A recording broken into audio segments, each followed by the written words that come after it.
Inamin ni Heart Evangelista na nakikita sila ni Senator Cheese Escudero. Ang Star Bites hatid ni Aubrey Carampel.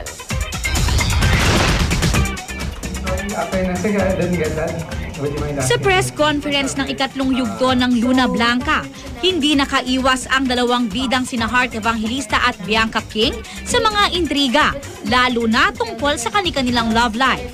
Special someone? Do I have already? Can we not? Ano lang yun, like, going out, yeah, it's fun. You're turning red. Matunog pa rin ang usap-usapan tungkol kay Heart at kay Senator Cheese Escudero na madalas daw nakikitang magkasama.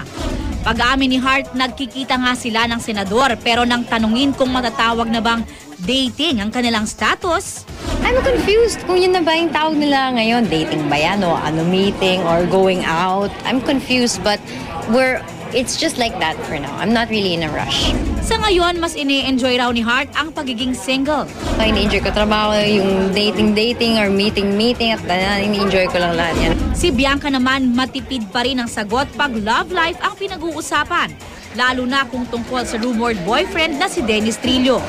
Very good, thank you. Hindi naman ako talaga yung tipong tao na naniniwala sa pag-promote ng personal na buhay. Kaya gaya ni Bianca, sakali man daw na magkaroon uli ng special someone si Heart, pipiliin na raw niya na wag na lang itong pag-usapan at maging pribado na lang.